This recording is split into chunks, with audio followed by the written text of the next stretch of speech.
CIET NCERT द्वारा प्रस्तुत है NCERT की कक्षा 7 की सामाजिक विज्ञान की ध्वनि पाठ्यपुस्तक समाज का अध्ययन, भारत और उसके आगे। पृष्ठ संख्या 45। अध्याय 3। भारत की जलवायु। काले वर्षतु पर्जन्यः पृथ्वी सस्यशालिनी, देशोऽयं क्षोभरहितः, ब्राह्मणा रसन्तु निर्भयाः। वर्षा समय पर हो, पृथ्वी अन्न से समृद्ध हो, ये देश अशांति रहित हो, विद्वान लोग भय रहित हों। सुभाषितानी। इस पृष्ठ के मध्य भाग में चित्र 3.1 दिया गया है, जिसके 6 भाग हैं और जिनमें वर्षा ऋतु के आने से हुए प्रभावों को दर्शाया गया है। महत्वपूर्ण प्रश्न। 1. भारतीय जलवायु को कौन-कौन से तत्व विविध बनाते हैं? 2. मॉनसून क्या है? ये कैसे बनता है? 3. जलवायु का समाज, संस्कृति और आर्थिक स्थिति पर क्या प्रभाव पड़ता है? 4. जलवायु की समझ हमें प्राकृतिक आपदा के लिए तैयार रहने में किस प्रकार सहायता करती है? 5. जलवायु परिवर्तन क्या है? इसके परिणाम क्या-क्या होते हैं? इस पृष्ठ के दाईं ओर निचले भाग में एक QR कोड दिया गया है, जिसे स्कैन करके आप इस पाठ से जुड़ी अतिरिक्त जानकारी भी प्राप्त कर सकते हैं। पृष्ठ संख्या 46। मौसम, ऋतुएं और जलवायु। जलवायु एक ऐसा शब्द है जिसका प्रयोग लोग सामान्यतः दैनिक बातचीत में करते हैं। प्रायः इसका तात्पर्य मौसम से होता है, जलवायु से नहीं। दोनों में क्या अंतर है? मौसम वो है जिसे हम प्रतिदिन या हर घंटे अनुभव करते हैं, जैसे वर्षा, तेज धूप या तेज हवा। ये समय-समय पर परिवर्तित होता रहता है। दूसरी ओर, जलवायु मौसम का वो प्रतिरूप है जो किसी क्षेत्र या प्रदेश में लंबे समय तक, कम से कम कई दशकों तक अनुभव किया जाता है। ये प्रतिरूप क्षेत्रानुसार अलग-अलग होते हैं। इससे पहले कि हम विभिन्न प्रकार की जलवायु पर चर्चा करें, आइए संक्षेप में ऋतुओं के विषय में जान लें।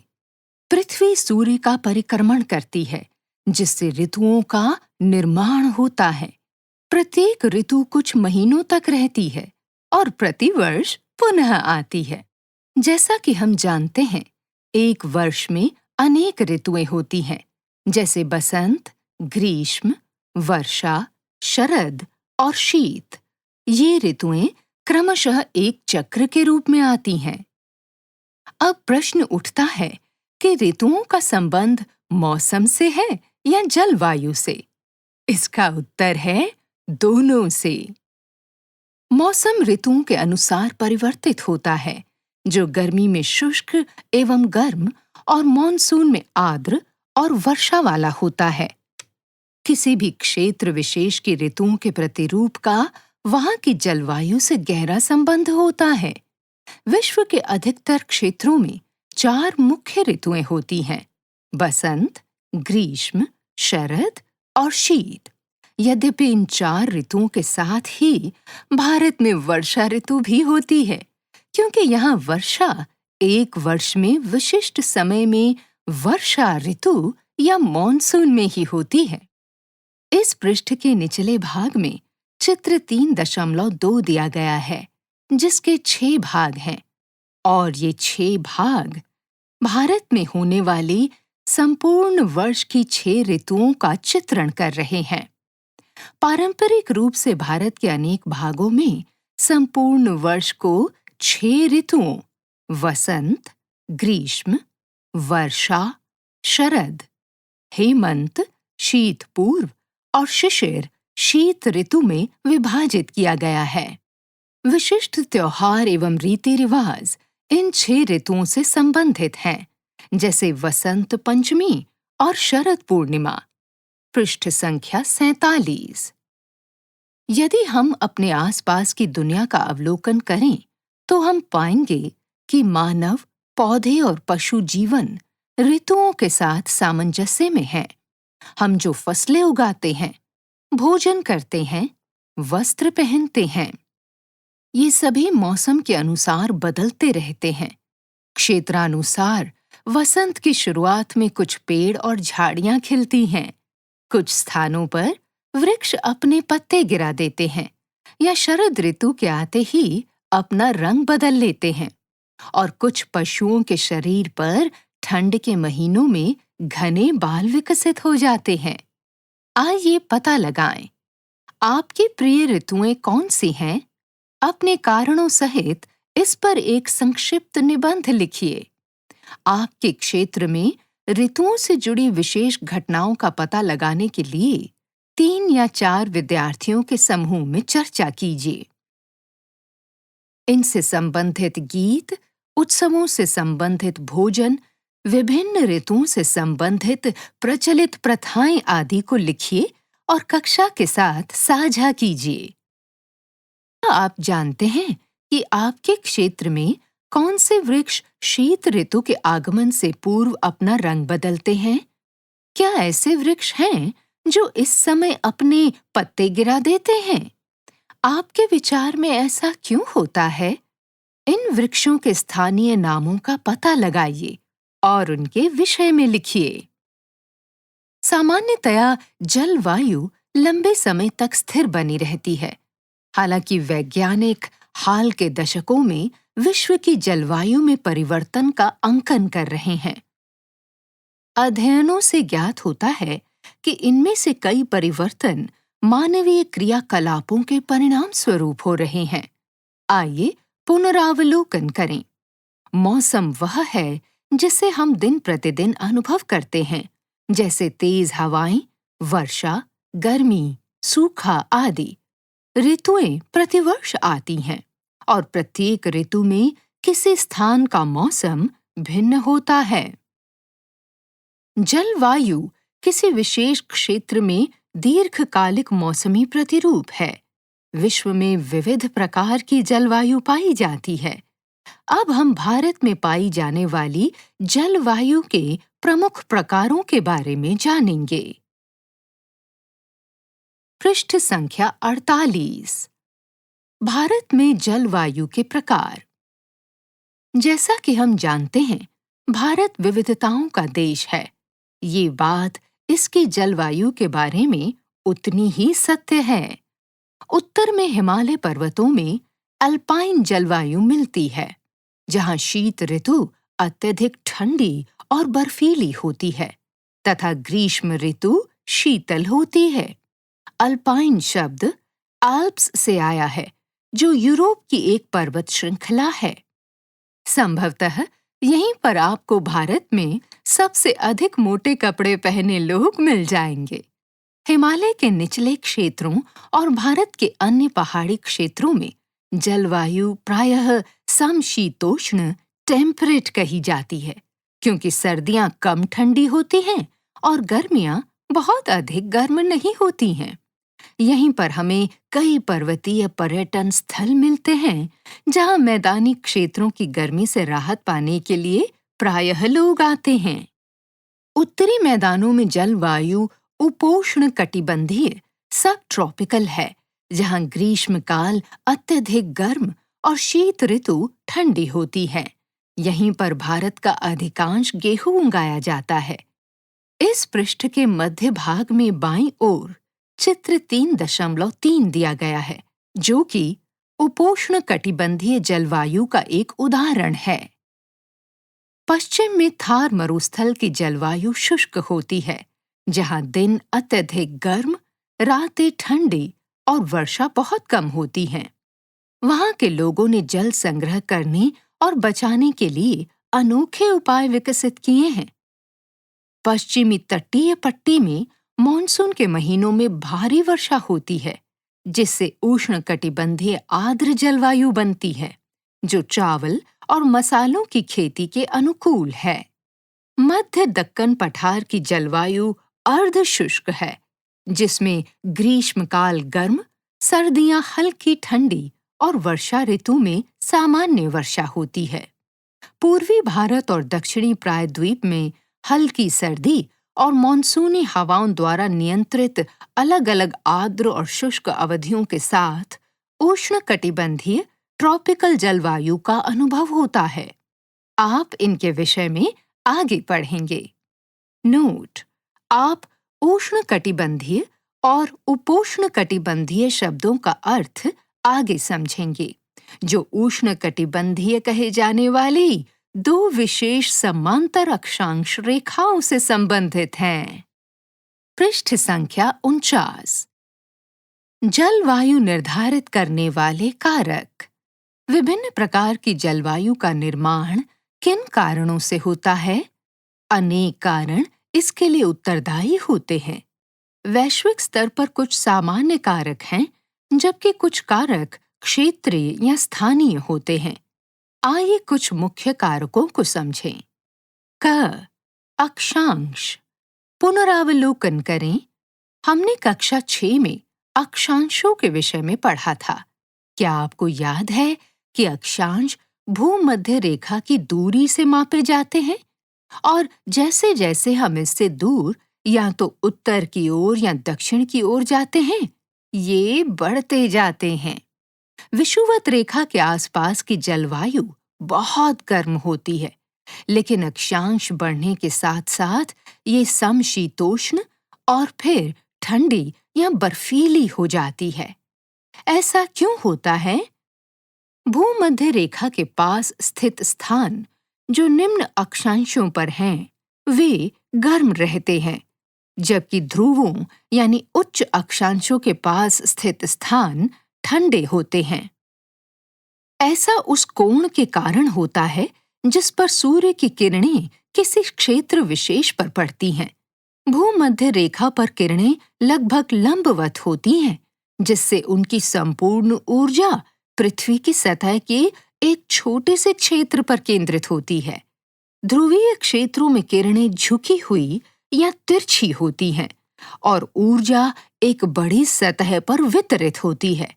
इसके अतिरिक्त उन्हें पृथ्वी के वायुमंडल के बहुत बड़े भाग से लंबी दूरी पार करके गुजरना पड़ता है, जैसा कि यहाँ दिए गए चित्र 3.4 में दर्शाया गया है, जिससे उनकी ऊर्जा और भी अधिक नष्ट हो जाती है।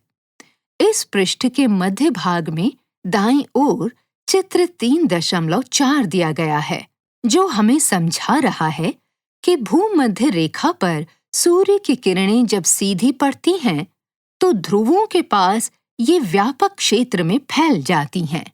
परिणाम स्वरूप ध्रुवीय क्षेत्रों को विषुवत रेखीय क्षेत्रों की तुलना में कम ताप मिलता है। हम इसे भारत में भी महसूस कर सकते हैं।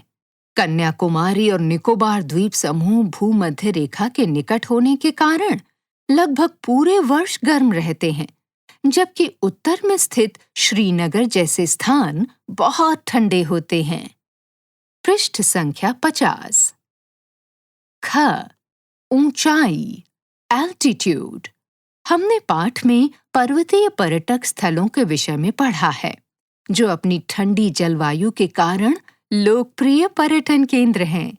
भारत में ऐसे कई स्थान हैं, जिनमें मुन्नार, थेनी, उधगमंडलम यानी ऊटी, मदिकेरी, महाबलेश्वर, माउंट आबू, शिमला, नैनीताल, दार्जिलिंग, तवांग, शिलोंग आदि प्रमुख हैं। हम जानते हैं कि ये स्थान मैदानों की तुलना में अधिक ऊंचाई पर स्थित हैं, लेकिन ये उनके ठंडे तापमान की व्याख्या कैसे करता है? आप इसका पूर्ण उत्तर बाद में अपनी विज्ञान की कक्षाओं में जानेंगे। सरल रूप में कह सकते हैं कि जैसे जैसे ऊंचाई बढ़ती है, साथ साथ तापमान भी कम होता जाता है। इस पृष्ठ के मध्य में चित्र 3.5 दिया गया है, जिसके 4 विभिन्न भाग हैं, और ये दार्जिलिंग, उधगमंडलम ऊटी, मुन्नार और शिमला जैसे ऊंचाई पर स्थित स्थानों के चित्र हैं। सरल रूप में कह सकते हैं कि जैसे जैसे ऊंचाई बढ़ती है, साथ साथ तापमान भी कम होता जाता है, क्योंकि एक, ऊंचाई बढ़ने के साथ वायुमंडलीय दबाव और उसके परिणाम स्वरूप वायु का घनत्व कम हो जाता है, और जैसे जैसे वायु का घनत्व कम होता जाता है, वायु ठंडी होती जाती है, जैसा कि हमने मौसम को समझना वाले अध्याय में पढ़ा था। 2.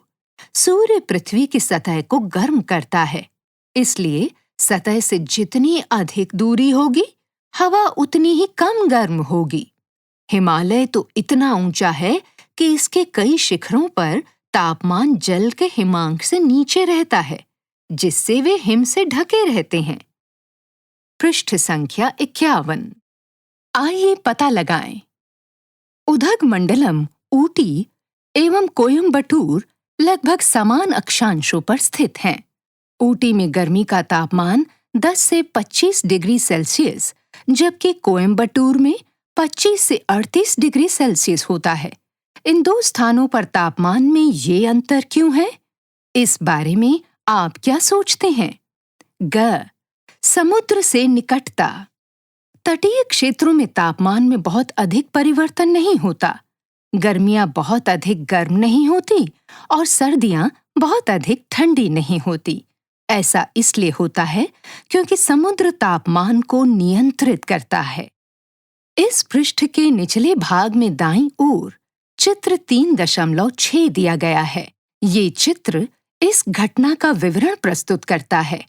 आपके विज्ञान की पाठ्य पुस्तक भी तटीय क्षेत्रों में भूमि और जल के गर्म होने एवं ठंडा होने पर चर्चा करते हुए इसे और विस्तार से समझाती है। परिणाम स्वरूप ये क्षेत्र समशीतोष्ण रहता है, किंतु जैसे जैसे आप तट से स्थल की ओर बढ़ते हैं, तापमान अधिक होता जाता है। ग्रीष्मकाल में तापमान अधिक और सर्दियों में तापमान कम हो जाता है।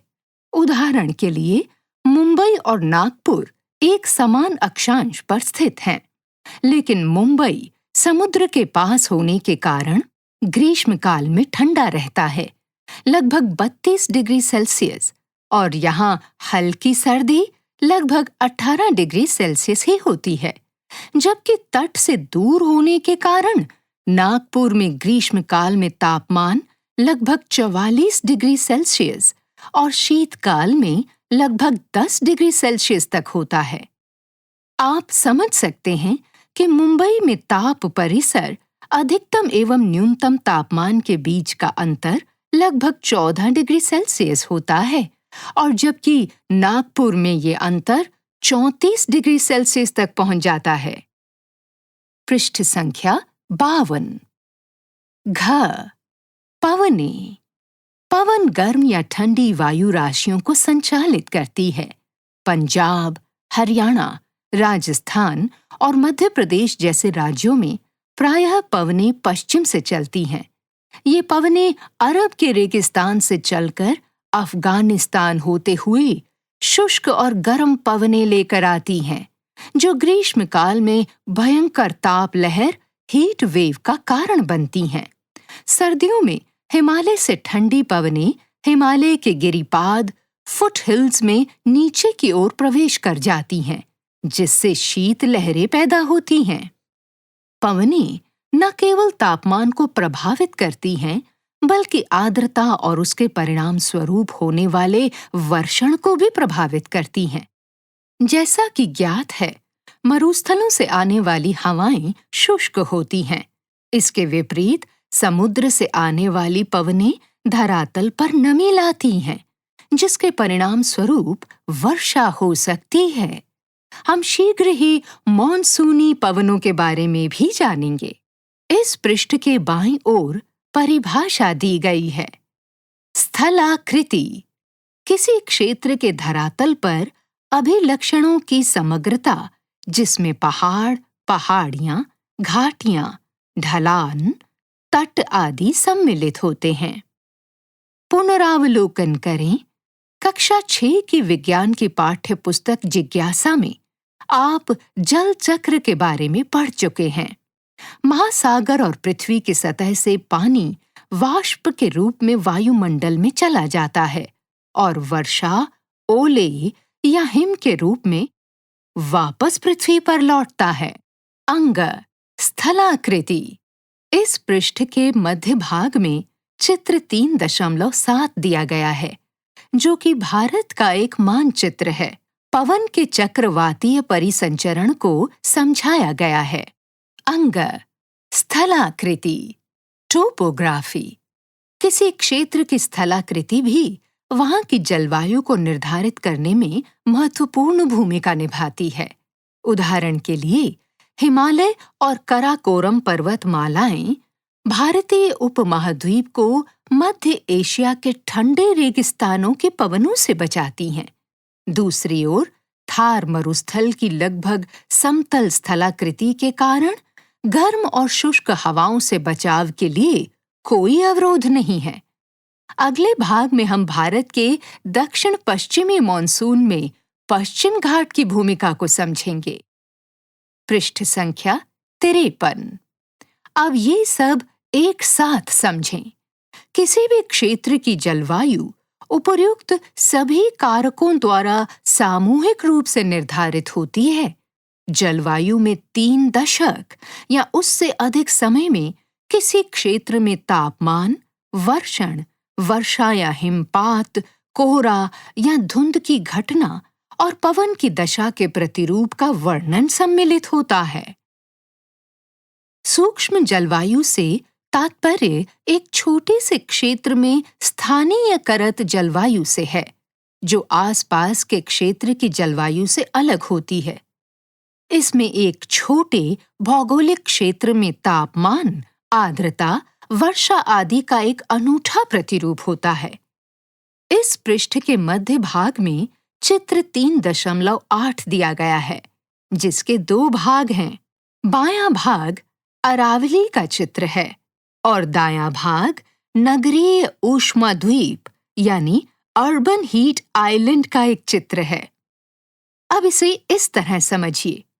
उदाहरण के लिए, संकीर्ण घाटियों और कुछ जंगलों की अपनी सूक्ष्म जलवायु होती है। इसी प्रकार नगरीय ऊष्माद्वीप में भी ऐसा ही होता है। ऐसे शहर जिनमें बड़ी संख्या में इमारतें और अन्य कंक्रीट संरचनाएं होती हैं और वनस्पति बहुत कम होती है, ये सभी वहां से ऊष्मा को बाहर जाने से रोकते हैं।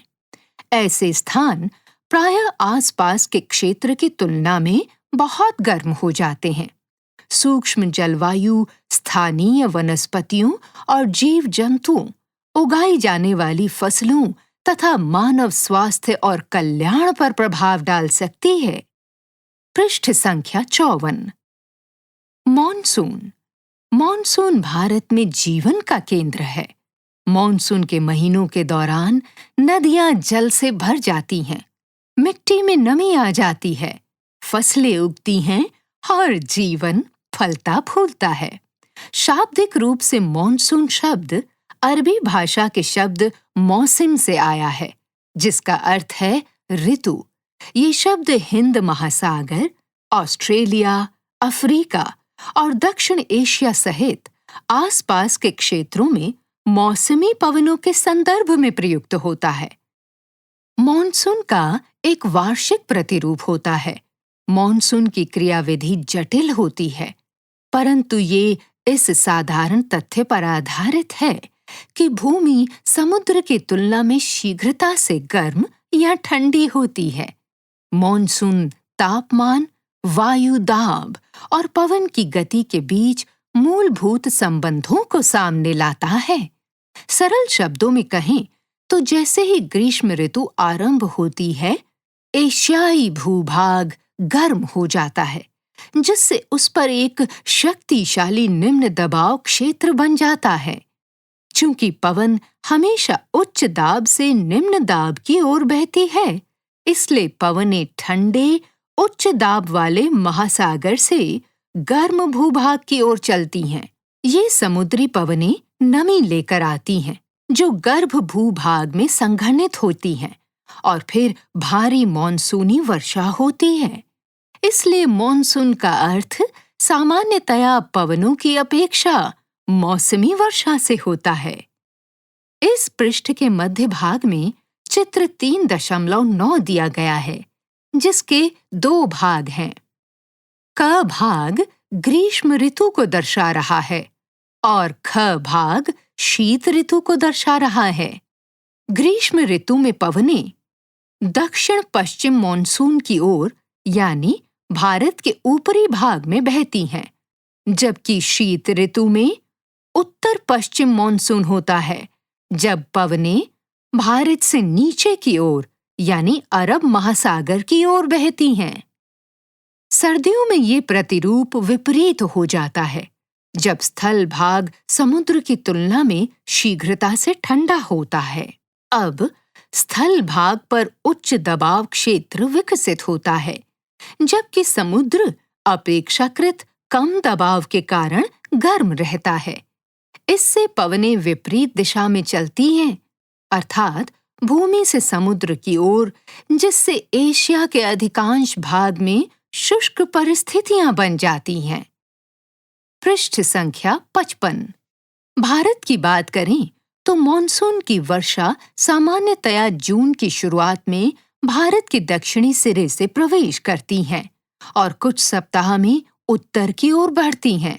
जुलाई के मध्य तक ये संपूर्ण उपमहाद्वीप पर फैल जाती हैं। हालांकि ये सरलता से आगे नहीं बढ़ती हैं।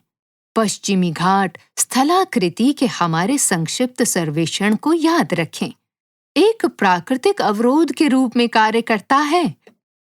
फलस्वरूप उनके पश्चिमी ढलानों पर बहुत अधिक वर्षा होती है, जबकि पूर्वी ढलान में दक्कन पठार पर कम और प्रायः अंतरालों के साथ वर्षा होती है।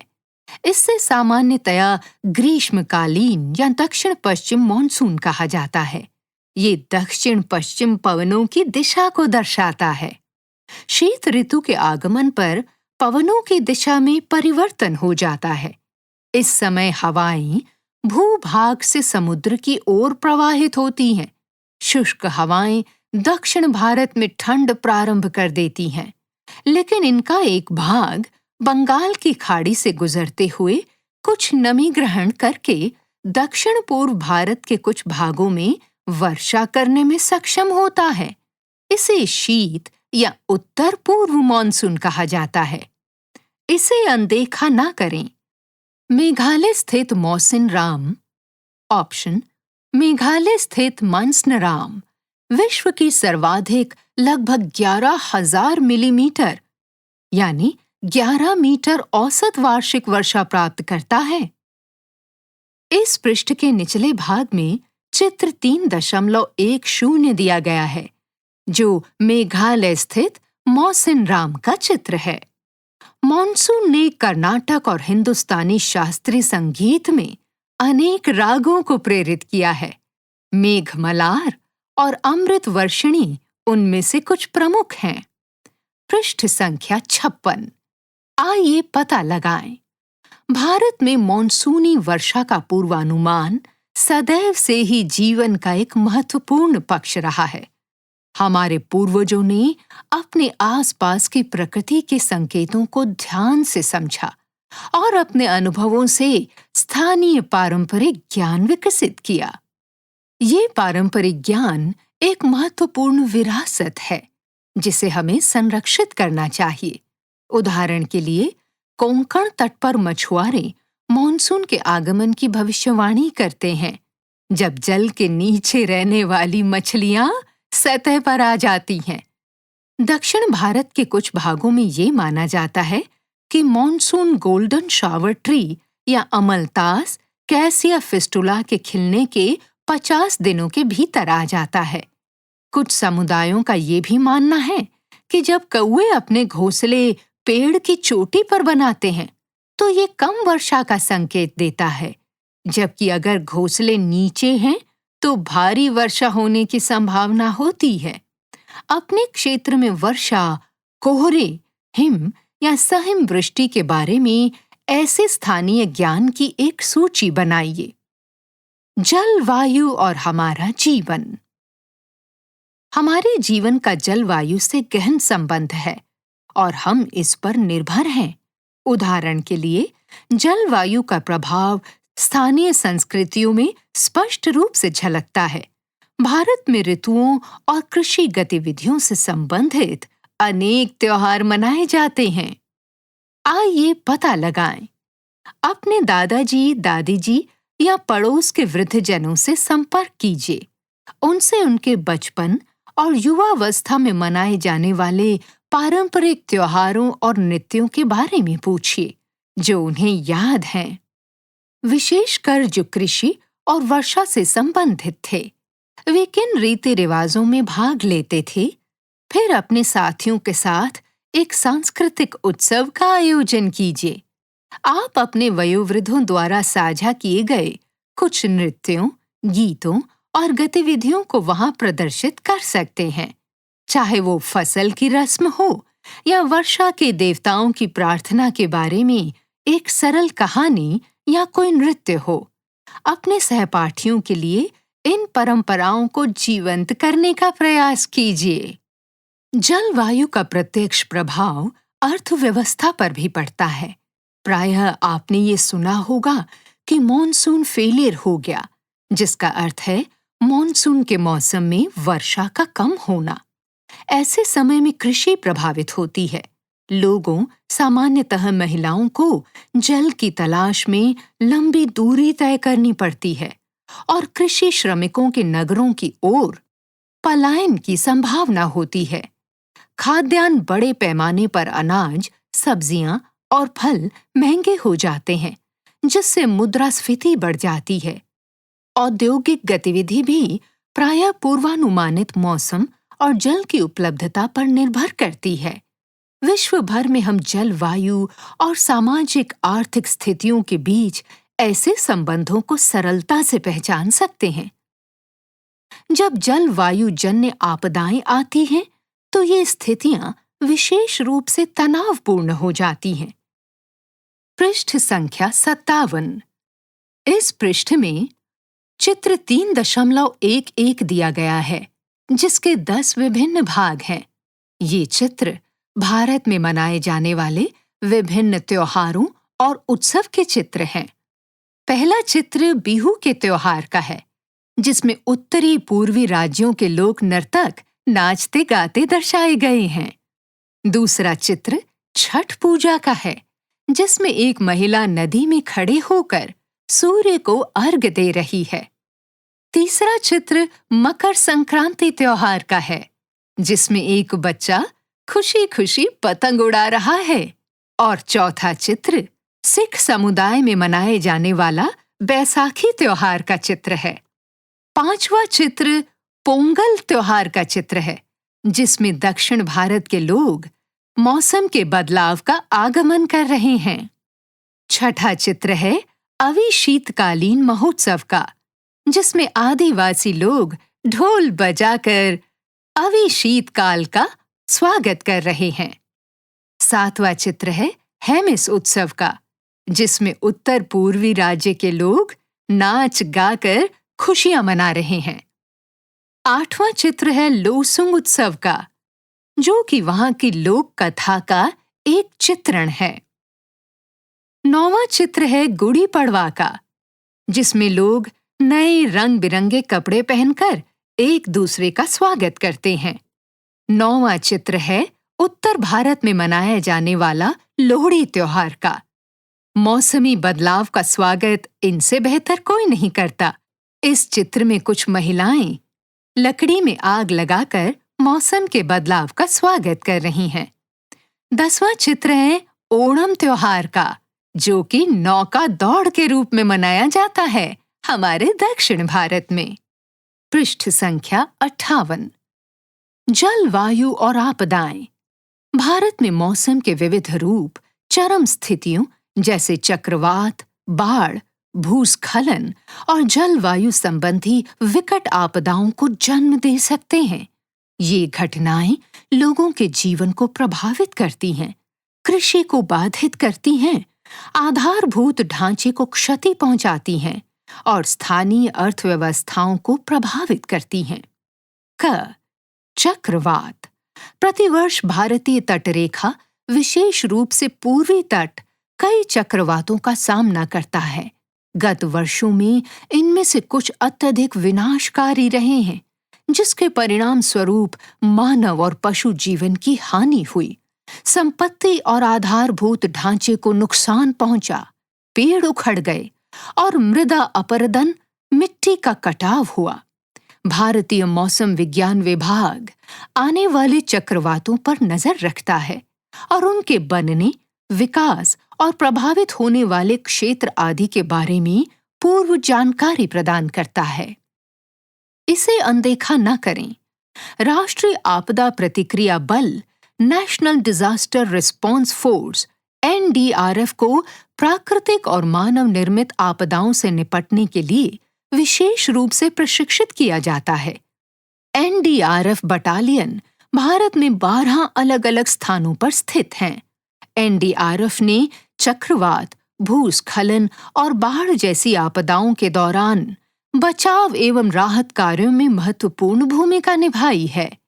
इस पृष्ठ के निचले भाग में बाईं ओर चित्र 3.12 दिया गया है, जो कि NDRF यानी राष्ट्रीय आपदा प्रतिक्रिया बल, नेशनल डिजास्टर रिस्पांस फोर्स का एक लोगो का चित्र है। इसमें लिखा है, आपदा सेवा सदैव। चक्रवात कैसे बनते हैं?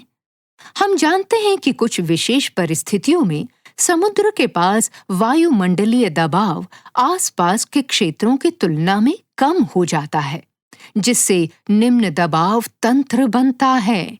ये स्थिति आसपास के क्षेत्रों से पवन को निम्न दबाव क्षेत्रों की ओर खींचती है और धीरे-धीरे ये निम्न दबाव का क्षेत्र समुद्र से स्थल की ओर बढ़ता जाता है। पृष्ठ संख्या 59। ये पवन अपने साथ नमी और वर्षा लाती है। जब निम्न दबाव तंत्र तीव्र होता है और पवन की गति अधिक होती है, तो इसका परिणाम चक्रवात हो सकता है।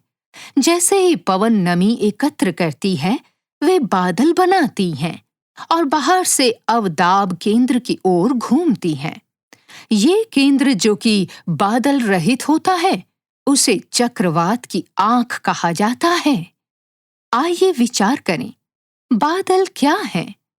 आप कह सकते हैं कि ये आकाश में सफेद गुच्छे हैं, लेकिन ये किससे बने हैं? इसका उत्तर सरल है, जल। लेकिन ये केवल जल नहीं है। बादल जल की बूंदें और हिम के टुकड़े या दोनों का मिश्रण होते हैं, जो वायुमंडल में लटके रहते हैं। ख, बाढ़। सामान्य रूप से जब शुष्क भूमि पर जल का अति प्रवाह होने लगता है, तो बाढ़ आती है।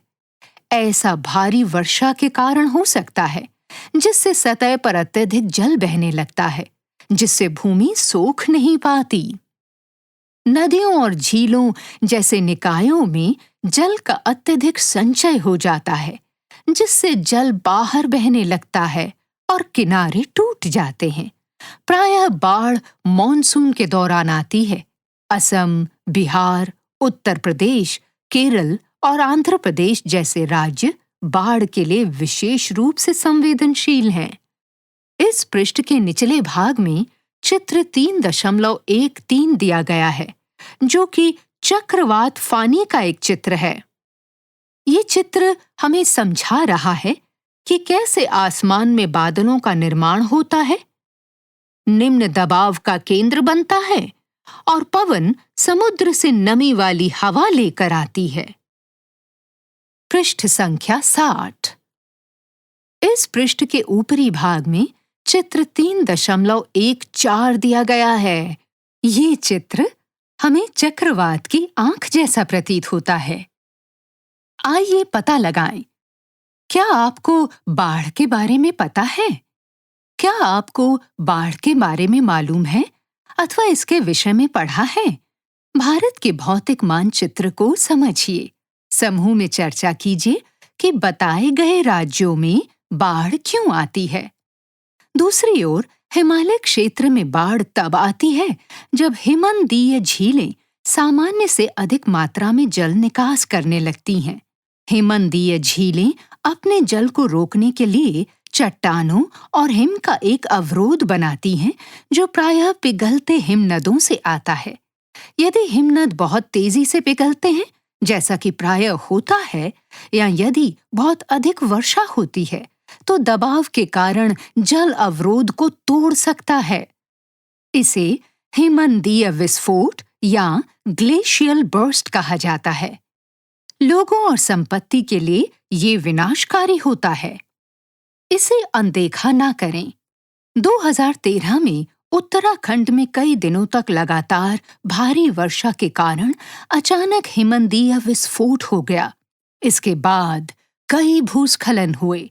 भारत के महत्वपूर्ण पवित्र स्थलों में से एक केदारनाथ मंदिर के आसपास का क्षेत्र पूरी तरह से नष्ट हो गया। बाढ़ में कई गांव बह गए, साथ ही कई सड़कें और पुल भी बह गए। कुल मिलाकर लगभग 6000 लोगों की मृत्यु हुई, जिनमें से अधिकतर तीर्थयात्री थे। पृष्ठ संख्या 61। इस पृष्ठ के ऊपरी भाग में चित्र 3.15 दिया गया है, जिसके 4 विभिन्न भाग हैं। पहला चित्र चक्रवात का चित्र है। दूसरा चित्र भूस्खलन का चित्र है। भारी भूस्खलन से भारी नुकसान भी होता है। तीसरा चित्र जंगल की आग का एक चित्र है। अगर जंगल में आग लग जाए तो उससे कैसे बचा जाए, उस वक्त ये सोचना जरूरी होता है। और चौथा चित्र है बाढ़ का। नदी के बीचों बीच बनी झोपड़ी बाढ़ की वजह से पूरी तरह से जलमग्न हो गई है। भारी वर्षा होने पर कई शहरों में बाढ़ आ जाती है। ऐसा जल निकासी व्यवस्था पर अत्यधिक बोझ या अनियोजित निर्माण के कारण हो सकता है। बहुधा ये जल मार्गों पर अतिक्रमण और जल प्रवाह के अवरुद्ध होने के कारण होता है। इसके अतिरिक्त शहरों में कंक्रीट या डामर की सतहें जल को भूमि द्वारा अवशोषित नहीं होने देती हैं। भूस्खलन। भूस्खलन शैल, रॉक, मिट्टी या मलबे का अचानक ढहना है, जो प्रायः भारी वर्षा, भूकंप या ज्वालामुखी सक्रियता के कारण होता है।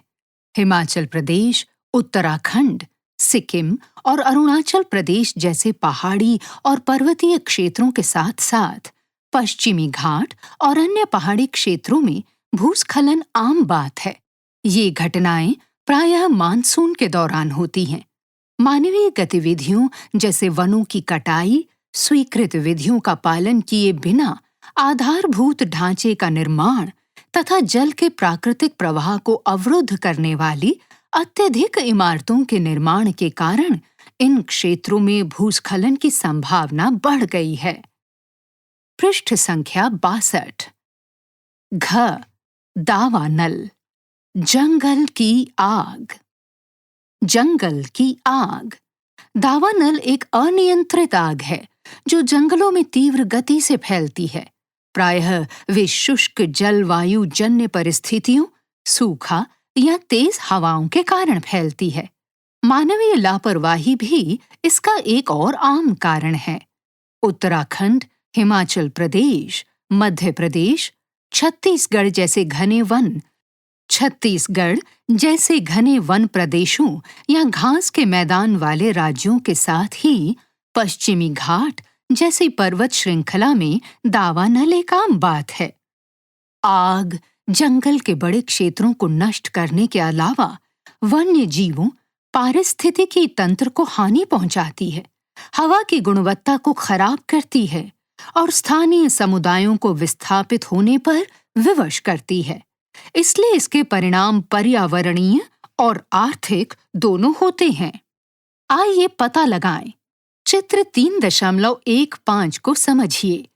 आपदा के प्रकार को पहचानिए और लोगों, पेड़ पौधों, जानवरों और आर्थिक जीवन पर पड़ने वाले इसके प्रभावों का वर्णन कीजिए। 4 या 5 के समूहों में यहाँ वर्णित प्रत्येक आपदा में प्राकृतिक और मानवीय कारणों की पहचान कीजिए। अपने निष्कर्षों की तुलना कीजिए। इन्हीं समूहों में उन उपायों पर भी चर्चा कीजिए जो उपर्युक्त आपदाओं से बचने में सहायता कर सकते हैं। इस पृष्ठ की बाईं ओर जीवाश्म ईंधन की परिभाषा दी गई है। आइए जानें। जीवाश्म ईंधन अर्थात ऊर्जा के वे स्रोत जो लाखों वर्ष पहले मृत पौधों और जानवरों के अवशेषों से बने थे। ये लाखों वर्षों से मिट्टी एवं शैल के परतों या समुद्र के नीचे दबे हुए थे, जहां गर्मी और दबाव ने उन्हें धीरे धीरे कोयला, पेट्रोलियम तेल और प्राकृतिक गैस में बदल दिया।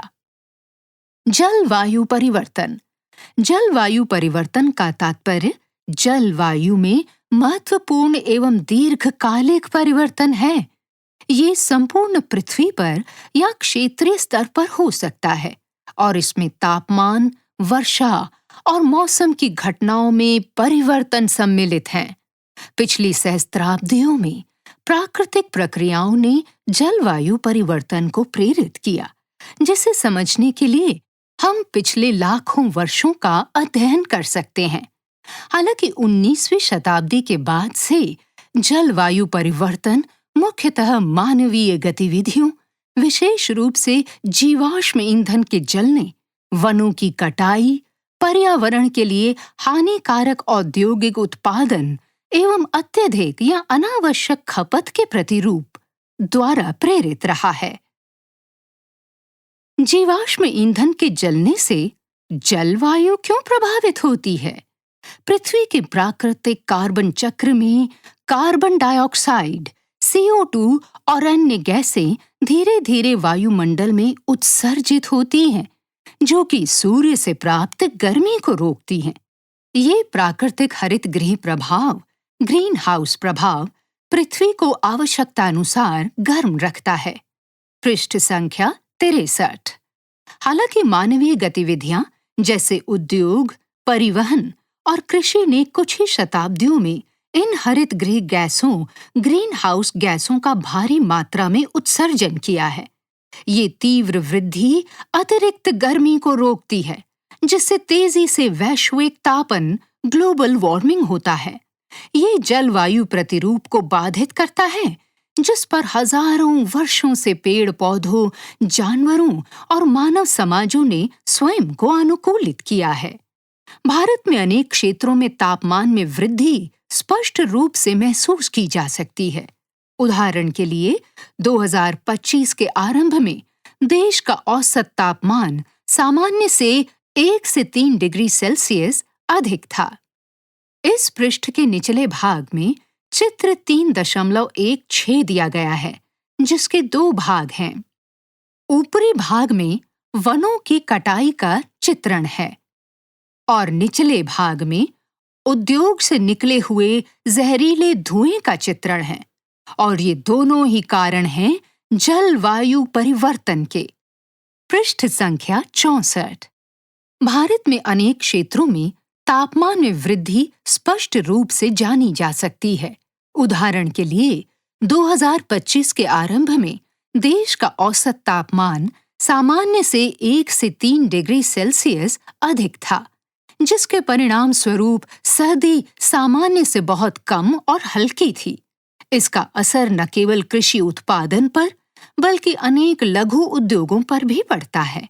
ये मात्र एक उदाहरण है जो हमें ये महसूस कराता है कि कैसे गर्म होती पृथ्वी हमारे लिए बढ़ती चुनौतियों को सामने लाती है। जलवायु परिवर्तन और आपदा के कारणों के बीच के संबंधों को समझना हमें इन चुनौतियों के लिए बेहतर तरीके से तैयार होने में सहायता कर सकता है। ये समुदायों में अधिक पर्यावरण अनुकूल आचरणों और लचीलेपन एवं अनुकूलन के निर्माण की आवश्यकता का भी समर्थन करता है। भारत सहित विश्व भर की सरकारें जलवायु परिवर्तन में न्यूनीकरण के उपायों को बढ़ावा देने का प्रयास करती हैं, जैसे हरित गृह गैसों के उत्सर्जन में कटौती, वृक्षारोपण, नवीकरणीय ऊर्जा को बढ़ावा देना, ऊर्जा दक्षता में सुधार करना और सतत जीवन शैली को बढ़ावा देना आदि।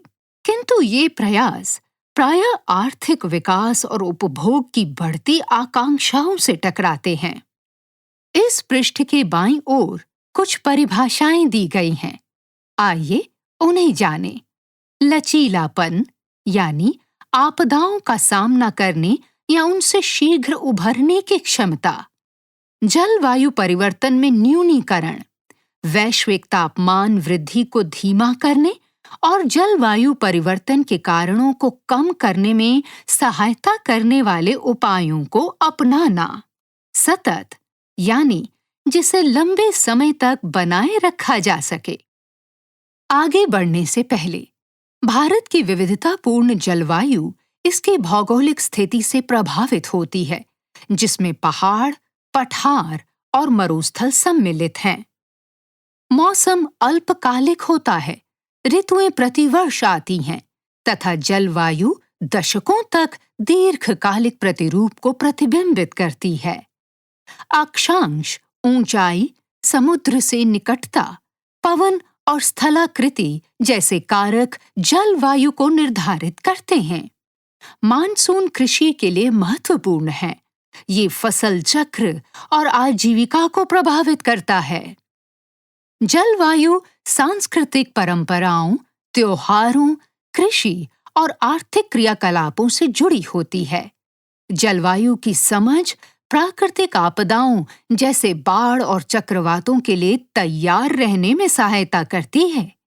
जलवायु परिवर्तन मौसम अथवा तापमान को अति की ओर ले जाता है।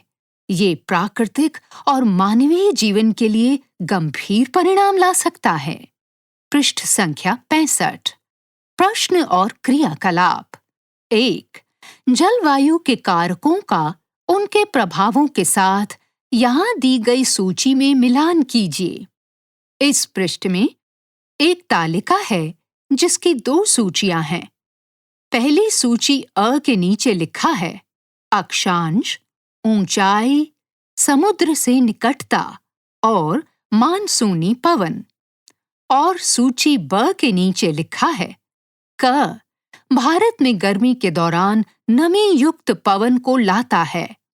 ख उत्तर एवं दक्षिण में अलग अलग जलवायु बनाता है। ग ऊंचे स्थानों को अधिक ठंडा रखता है। या घ तापमान को प्रभावित करता है। आपको जलवायु के कारकों का उनके सही प्रभावों के साथ मिलान करना है। 2. यहाँ दिए गए प्रश्नों का उत्तर दीजिए। क मौसम और जलवायु में क्या अंतर है? ख समुद्र के निकट स्थित स्थानों का तापमान समुद्र से दूर स्थित स्थानों की तुलना में कम क्यों होता है? ग भारतीय जलवायु को प्रभावित करने में मानसूनी पवन की क्या भूमिका है? घ चेन्नई पूरे वर्ष गर्म क्यों रहता है जबकि लेह ठंडा रहता है? 3. इस पुस्तक के अंत में दिए गए भारत के मानचित्र को समझिए। लेह, चेन्नई, दिल्ली, पणजी इन शहरों की जलवायु को पहचानिए। क्या ये स्थान समुद्र के समीप हैं, पर्वत पर हैं या रेगिस्तान में हैं? बताइए। ये कारक वहां की जलवायु को किस प्रकार प्रभावित करते हैं? 4. भारत के मानचित्र पर गर्मी और सर्दी के मानसून चक्र को प्रदर्शित कीजिए। गर्मियों और सर्दियों में पवनें कहाँ चलती हैं, इसके प्रतीक लगाइए। मानसून के दौरान पवनों की दिशा बताइए। 5. भारत में कृषि और मौसम से जुड़े त्योहारों जैसे बैसाखी और ओणम को चिन्हित करते हुए एक रंगीन पोस्टर बनाइए। इन त्योहारों की तस्वीरें या रेखाचित्र लगाइए। 6. कल्पना कीजिए कि आप भारत में एक किसान हैं। बरसात के मौसम के लिए आप कैसी तैयारी करेंगे? इस बारे में डायरी में संक्षेप में लिखिए। पृष्ठ संख्या 66। 7. किसी प्राकृतिक आपदा जैसे चक्रवात, बाढ़, भूस्खलन या दावानल की पहचान कीजिए और एक छोटा निबंध लिखिए जिसमें इसके कारण और प्रभाव सम्मिलित हों। ऐसे सुझाव दीजिए जो व्यक्ति, समुदाय और सरकार को इस आपदा के प्रभाव को कम करने में सहायक हो सकते हैं। अध्याय 3 समाप्त हुआ। अभी आप सुन रहे थे एनसीईआरटी की कक्षा 7 की सामाजिक विज्ञान की ध्वनि पाठ्यपुस्तक समाज का अध्ययन, भारत और उसके आगे। ध्वन्यांकन वीरेंद्र रावत, वाचन स्वर ममता मलकानी, संपादन विनीत कुमार शर्मा, निर्देशन एवं निर्माण विमलेश चौधरी तथा प्रस्तुति CIET NCERT नई दिल्ली, भारत।